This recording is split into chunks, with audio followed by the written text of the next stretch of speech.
There we go. All right, everybody, welcome. We are getting started here. Sorry for a little bit late getting started. Welcome to today's first SMR workshop. I know it's a little bit difficult to see slides here on YouTube, but I'll be sure to paste or copy and paste the link to today's slides. We're going to start off today with just a little introduction to myself and a little background on SMR and foam rolling, and just really give you an in-depth overview of what it's all about. From there, we'll get some hands-on technique through the foam rolling, lower body mainly today. All right, so a little background on me. My name is Chelsea. I'm a certified personal trainer and certified nutrition coach. I just recently moved to the area from Detroit, and I currently am teaching the new rock and roll fitness class Tuesday mornings at 10:15. If you happen to catch our live broadcast or catch the videos later in the week. We're still fine-tuning the music on that, but it's been a really fun process bringing that to you guys. Additionally, I'm a huge recovery enthusiast in that I actually live with chronic pain, and so I have had to incorporate a lot of recovery practices into my own exercise and programming. From there, I love hiking. So glad that we moved to an area that has a lot more opportunities to do so. I love testing recipes in the kitchen. I'm a French Bulldog mom. His name is Chili. He just turned 1 year old in December. And I'm also addicted to Bravo TV. So if you ever happen to catch any of the Real Housewives, I am an avid fan and would love to talk to you. All right, so enough about me. So what exactly is SMR? SMR stands for self-myofascial release. And so ultimately the goal of SMR is to maintain the function and the health of our fascia, which our fascia should feel supple. It should have some elasticity, flexibility, structure to it, as well as glide easily across our muscles, as well as other things. So fascia is the connective tissue that encases and connects our musculoskeletal system, among other things within our body. And so, like I said, fascia provides some good structure. So it supports our muscles, provides shape to our overall body, and actually suspends some of our muscles. It has similar properties to our skeletal muscles in that it contains nerves that can actually tighten when you put your fascia under stress, and then it can actually reproduce pain when it's not functioning properly, very similar to our muscles. You can think of our bodies as one system made up of systems, which muscles do not function in isolation because of our fascia and that connective tissue. Very similar to this picture that you'll see over here on this page. We have lines of fascia going throughout our bodies, superficially, deeper throughout our entire structure. So what are the benefits of SMR? Ultimately, you really want to maintain your fascia health, so SMR can help with that. You can increase your joint range of motion, correct muscle imbalances, really maintaining that length and tension relationship between your muscles. You can stimulate recovery after your workouts and really avoid DOMS, or that delayed onset of muscle soreness. You can also suppress pain, reduce your risk of injury, and my favorite is movement longevity. If you maintain your fascia and your muscles, you can be moving well into your 90s and beyond. It's that move it or lose it philosophy. So when should we avoid SMR? And I always recommend that you consult your physician before starting a new exercise modality or regimen.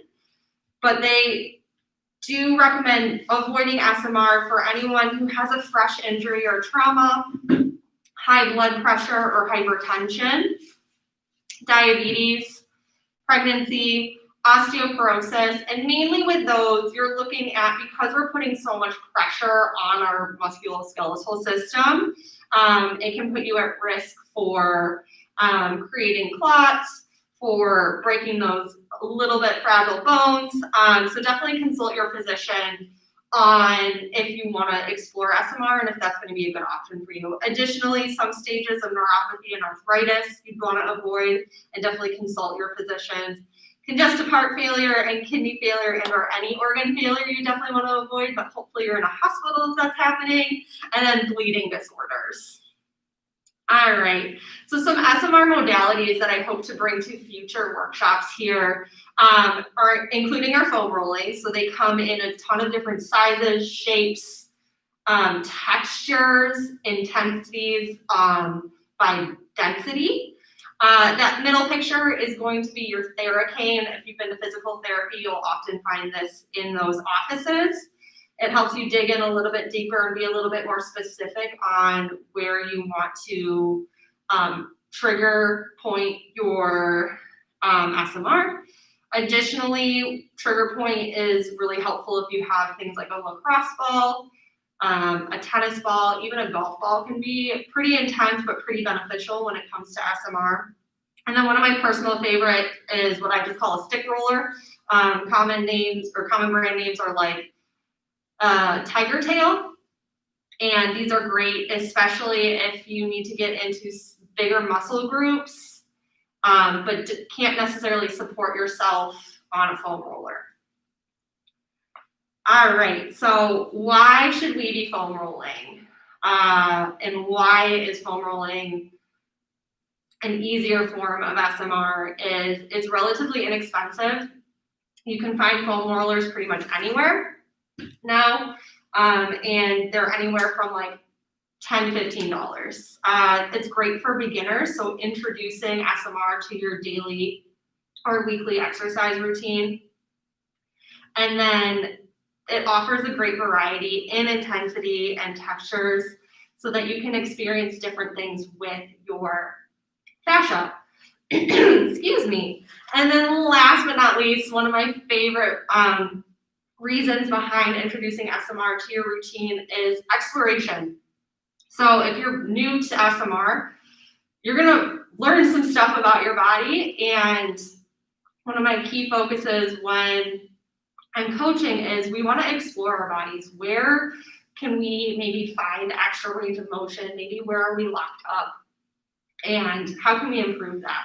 So foam rolling gives you the opportunity to really explore every area of your body. All right, with that being said, you're going to want a mat or a soft surface for this next part. Go ahead and grab whatever foam roller you have available to you. Today's techniques are going to include the slow roll method, the smash method, contract and release method, as well as the shearing method. We had a late start today. Unfortunately, I do need to hop out of here around 2, so I hope to get to all of these muscle groups today. We're going to be mainly focused on lower body. So tackling those calves, our thighs, including our quads, hip flexors, lateral hip, our adductors, our hamstrings, as well as our glutes. All right, so I'm going to get this stuff off to the side. I'm going to grab some water, and then we will get after it, starting with our calves. Do we need to water? Let's have some somewhere. I don't know where it ended up. Oh, here we go.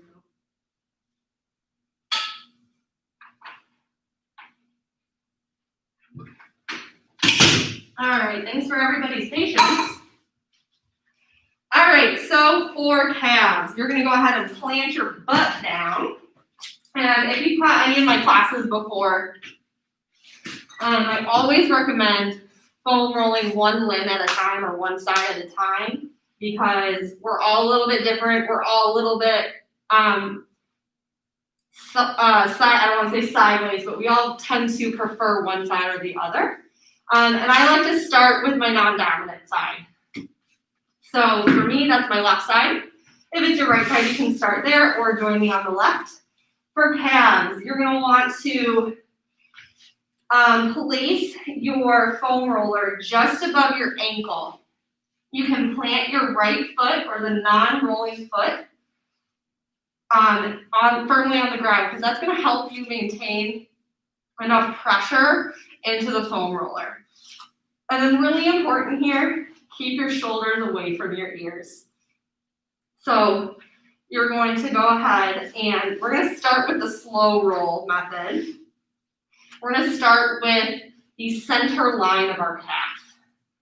So midway between outside calf, inside calf, right along the line above our ankle, all the way up to just below the knee.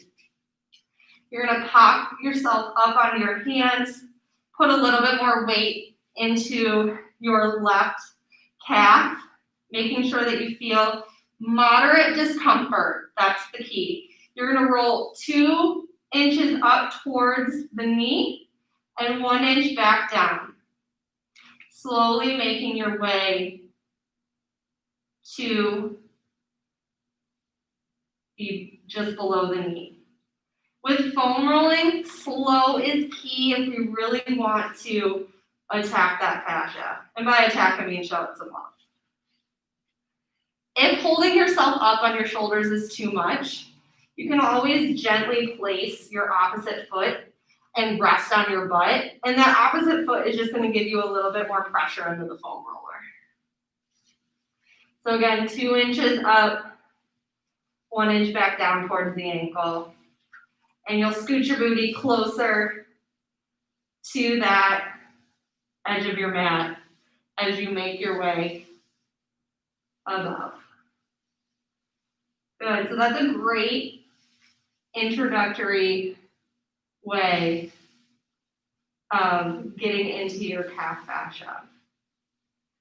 All right, so we're going to start back.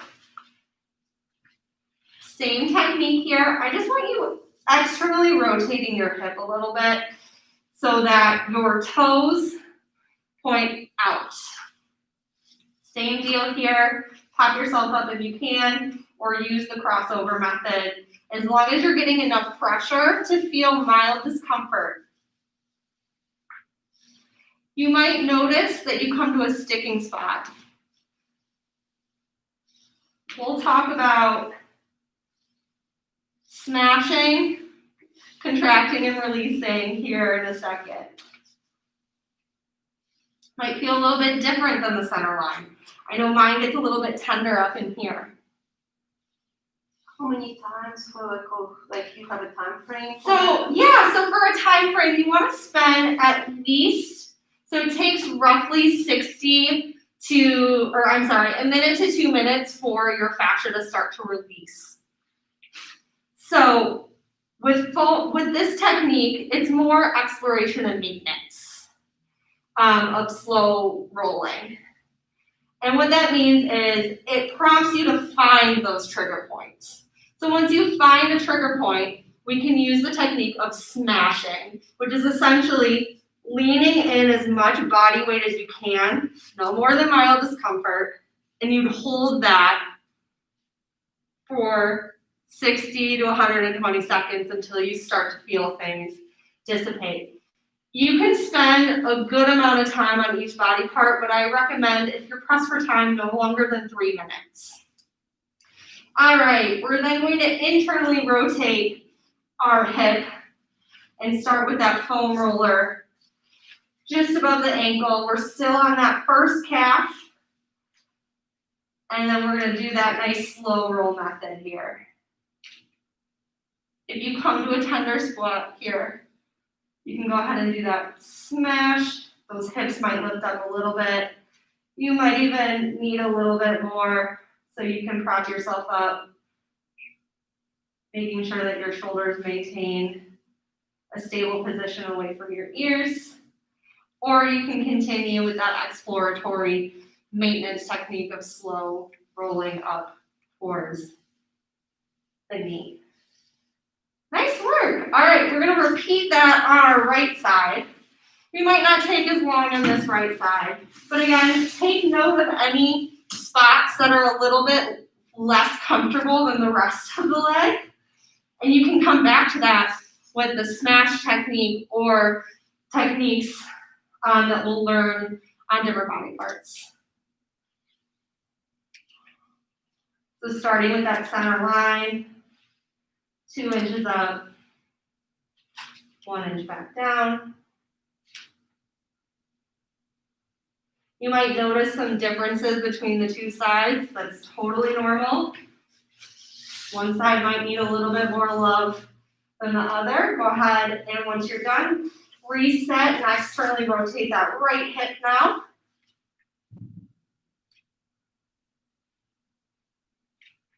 If you come to that tender spot, go ahead and smash into it.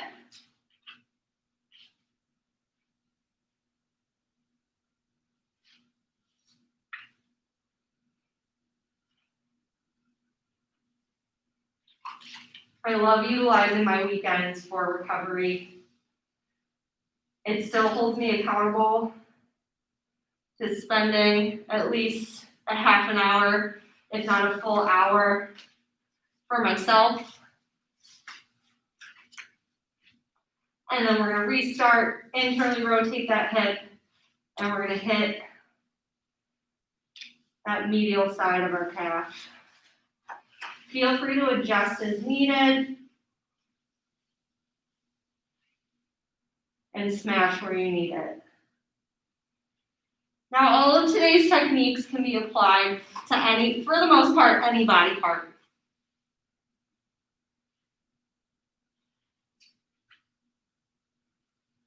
All right, how are those calves feeling? Did we get a little bit more flexibility through our ankles?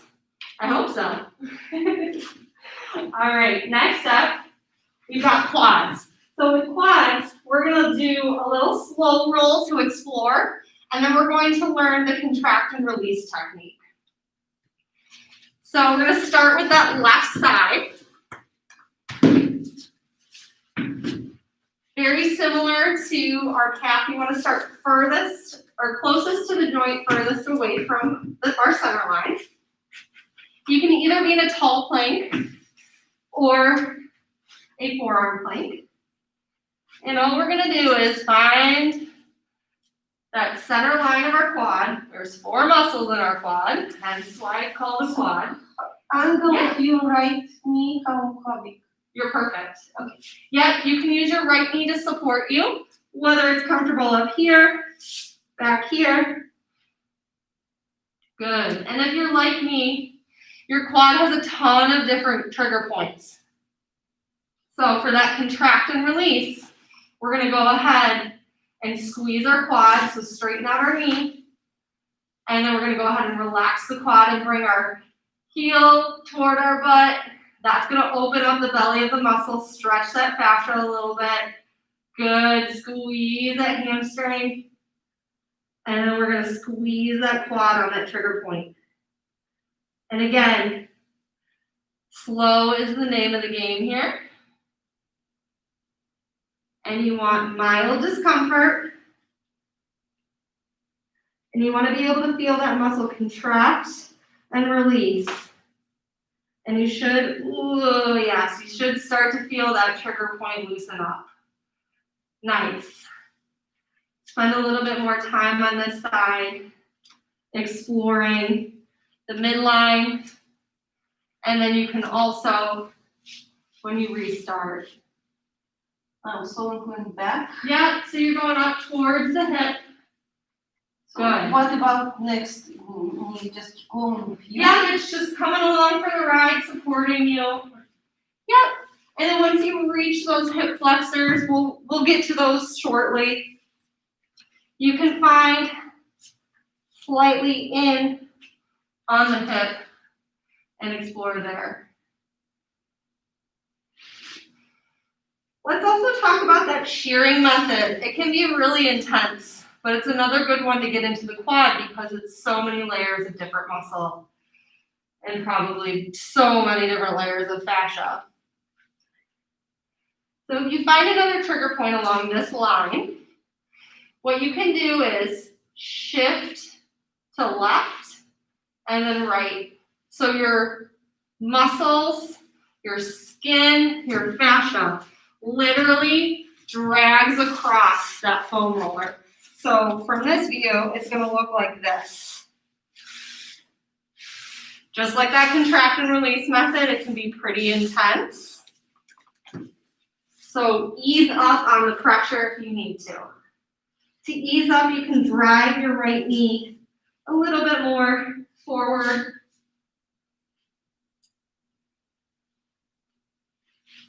And then just shift those hips side to side.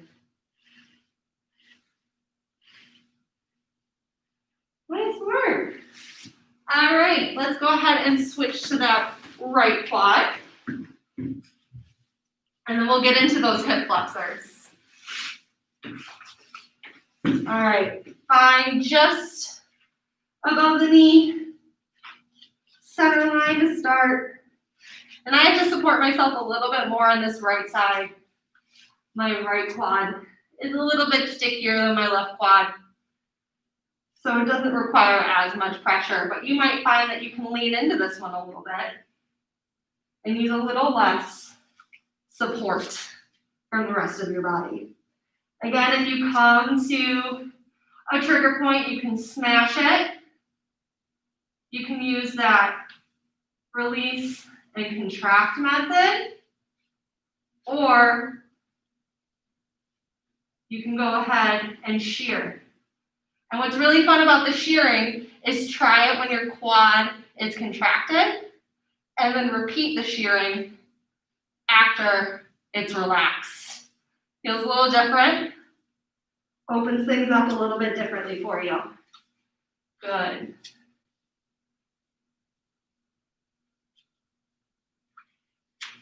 All right, so there's the center line. Let's go ahead and find inside of our quad and work that line too. How are we feeling, Natalia? We enjoying it? So one thing with the quads is we want to make sure that we're pushing through our shoulders, separating our shoulder blades, and doing our best to maintain a stable core. So we don't want to let our belly button sink to the ground too much. Lift that bad boy up. Utilize your knee a little bit more. Good. All right. So next up, we are actually going to get into our adductors because I want to show you how to get into your inner thigh, and it's a really good one for that contract and release method. All right, so you're going to get pretty intimate with your foam roller here. So I have to sit like this? So I'm trying to figure out the best angle to show people because it's pretty intimate. So you're going to, again, start closest to the knee, and you're going to bring your hip or your knee up so that your hip is about 90 degrees. Again, you want to come into like a plank position here. Find that slow roll method. So you're moving now that foam roller sideways. I'm sorry, I can't see foot. This is out or? So your foot, so you want your knees will be about 90 degrees. I have to look. So this is on the foam, yes. Yeah. Okay, that's what it was. Yeah, I rest my ankle or my heel on the foam roller so it's supported. But you're going to see here in a second that foam roller is going to move away from your foot so it can come to the ground. But if you're like me, you found a trigger point right about here. That's it? That's right, yeah. Yep. But I can easily stay like this and hip down. So like, do I have to lift my hip up? Yeah, so you want to lift your hip up, so press through your right knee. Okay. Right knee. So plant your right knee. Okay. Yep, and then you can lift your hips up. Yep, it requires a lot of core control here. So here's that contract and release method for your adductors. You're going to lift your foot up, but your knee maintains contact. Which one foot I have to lift? Your left foot. Left foot hard like this way? Yep. Okay. Yep. Alright. And just lift up and down? Yep. You got it. Yep, if you've got really good internal rotation like Natalia, Well, this will be exactly. pretty. I can't feel anything. I was like, okay, whatever. Yeah, and if you need a little bit more pressure, like I have to give myself a break because that's so intense for me. You can lean your body weight into the foam roller a little bit Like more. this? Yeah. So put a little bit more pressure right in underneath here. So lean your body weight in a little bit more. More? Yep. Okay, so I just can't figure it out. So how is it supposed to be like this? So you want your hip at 90. So your hip is pretty much at 45 degrees. So if you want to reset here. I just can't figure it out. That's okay. That's okay. I'll help you. So get into a nice plank position for me. Yes. Good. And then I'm going to take the foam roller away. Mm-hmm. So reach this foot back. Good. And then I want your hip at 90 degrees. Your left hip is 90 degrees, so you're going to bend your hip. Oh, okay. Up a little bit higher, a little bit higher. Oh, There okay, you go. higher. Okay. Yeah. I thought I have kind of been So And then my from here, you're going to lift your foot off the foam roller, but keep contact with your thigh. Yeah. And then lean into this part of your like thigh. this. Yeah. And you've got great internal rotation of the hip. So your adductors might not have too much locking or fascia that needs to be manipulated or anything like that. Stretching everything almost. I know. And I'm just not very flexible. So. Oh, you're pretty flexible if you can lift your foot up that high. And then you're going to make your way into that upper inner thigh groin area here. So just like that slow roll method, 2 inches towards the groin, 1 inch back down towards the knee. Making your way. Here it's a little bit harder to do a contract and release if we're this high. So you can find that shearing motion. Like I said, this is pretty intimate. But who doesn't want to get to know their bodies a little bit more? Good, and then continue along that line. And again, time permitting, you might find one area of your body needs a little bit more love. So take the 10-15 minutes and just spend it on that. If you're ready to move on with us, we're going to switch to our right side. You want to stay balanced.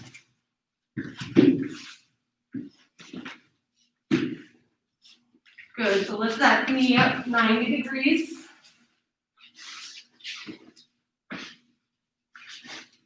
And here it's pretty quick. Once you find that trigger point, lift that foot, lower that foot, lift that foot. Oh yes, that feels really uncomfortably good. And you might feel a little different sensations. And then you can kind of roll that area out. Now we're moving to our right. 2 inches towards the groin, 1 inch back down towards the knee.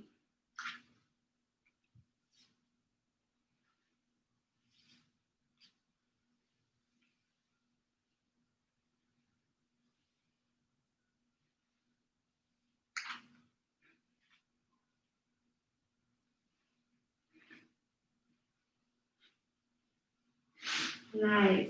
All right, guys. If you're ready to move on, we are going to hit our hamstrings next. It can be such a difficult area for many of us where we really feel our hamstrings tighten up after sitting. And really, they're actually in a somewhat extended position because our glutes are a little bit extended.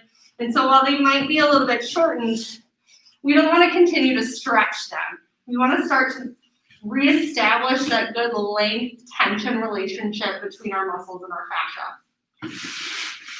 So, very similar to our quads and our calves, we're going to require a little bit of pressing through our hands, finding that slow roll method. Here's where shearing and smashing is going to be your best friend. Some people find it very intense towards the knee. If you're like me, you're gonna find it very intense up towards your hip or your booty. So here's where you wanna shear and drag that skin, that muscle, that fascia across the foam roller. I wore my brightest leggings today so everybody could see what was going on. Good. And then for me, I like to internally rotate my hip a little bit and get into that part of my hamstring. I'm going to use the smash method here. Here's where I start to feel a little something, something. So just lean your body weight into it or continue exploring. Whatever your body needs, that's the beauty of foam rolling, is it's really adaptable to anybody's body. Good. All right, let's go ahead and switch sides. Find that center line. Prop yourself up, making sure we don't dump ourselves into our shoulders. Keep those active.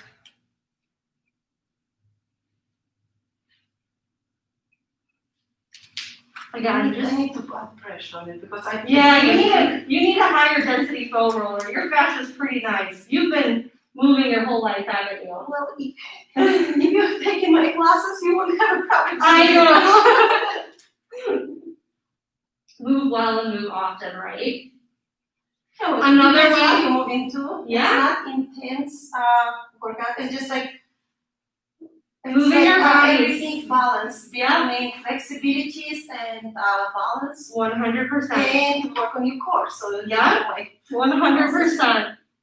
Another very simple way to maintain muscle and fascia health, daily movement.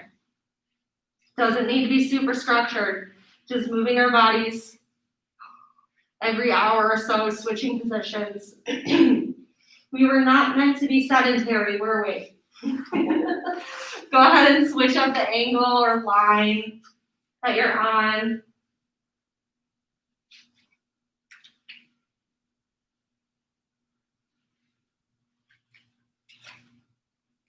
Use that smash method. You can kind of rotate your body around it to get a little bit more pressure into the area that you need. If you can't quite get that pressure, find that shearing motion. Drag that fascia across your foam roller. Really work into it and dig deep. Natalia's going to show us up and just do a little stretching in the background. Splits. So. Yeah. All right. So our last, but not least, glutes. All right. So we did this in one of our classes earlier this month. You're going to go ahead and sit on your foam roller, planting both feet, just finding nice alignment from ear to shoulder to hip. You're going to lean back with both hands, and you're going to cross your left ankle over your right knee. If you need to open that up a little bit more, you can press into that just above the knee. You don't want to press too hard on that joint. And then you're going to make sure that you peel your booty out of the way. You lean to your left. And you aim for an imaginary top corner of our back pocket. If leggings had back pockets, or for some reason you're doing this in jeans, top outside corner of that. Here's where the smashing method is going to be really good for you. Shearing is going to feel really good. And slow roll, there's not a lot to explore here, but it can feel really good.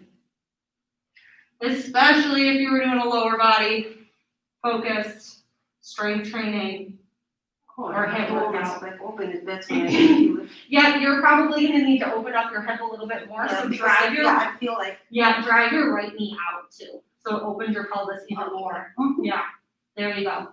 If you're super flexible, foam rolling can be a little bit difficult to find any sore Because I need to spots. find these deep tissues. Yes.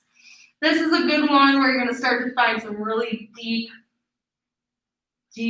sensations. This is actually like, that's like I think only one thing for me. It's This is because I probably, have hips issues and I right, have and you were saying a back issue, right? back issue, but it's gonna come into, of course, Sciatica? sciatica. Yeah, so this is a great, Yeah. yeah, if you have sciatica, definitely check with your physician because there's different areas that sciatica can really impact. But addressing your external hip rotation can be life-changing for people with sciatica, and one of the ways you can do that is through foam rolling your glutes and your piriformis. This is great if you've been sitting all day too. Again, we're not stretching our muscles that don't feel good because our muscles might not feel good, or our fascia might not feel good because there's too much tension. Not necessarily not enough length. So we're gonna go ahead and switch to our right side. Make sure you pull your booty out of the way if you're like me and you got a little something extra. Oh, me too. Good, and don't forget to lean to that side. I just gonna try to find Perhaps one's a little bit stickier than the other. My left side does not enjoy external rotation by any means. my this because of sciatica and back problem. I can't open it. This as one much. doesn't open as much, so there's a I little can't bit of open it as restriction much, there. yes. So does that feel a little bit more intense? My right side tighter right now all the time because of my back problem. It's Yeah. on the right side. So go ahead and just lean into it and stop rolling. And Just kind of just use that smash method Mhm. and hold that for about 30 seconds. And then after 30 seconds, you can start doing your shearing motion. So shifting your hips. Yes, Yeah.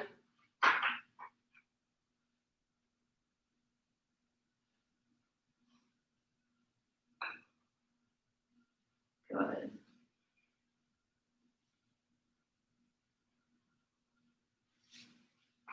All right. How we feeling, everybody? There's that shearing motion. Yes. I feel like I don't know because I have to. But I still can't. So- this deep tissue. Yeah, it's gonna take some time, and the foam roller might not be the best tool for this area for you. So in the future, we're gonna introduce some trigger point where we use either a tennis ball or a lacrosse ball or whatever you have available to you at home. I think that's what they use. Yep. Next week, next month when we do another one of these workshops, we'll go ahead and introduce our lateral hip and hip flexors, and then also our trunk and upper body. So go ahead and we should be hosting that the third Saturday of next month. Stay tuned for time. Thank you so much if you're joining in person. If you catch us later, go ahead and check out the links in the comments or the description so you can access today's workshop slides. Thanks so much, everybody.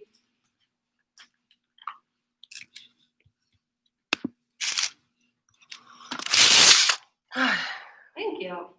And then I'm gonna just make sure I post the link to this. Okay.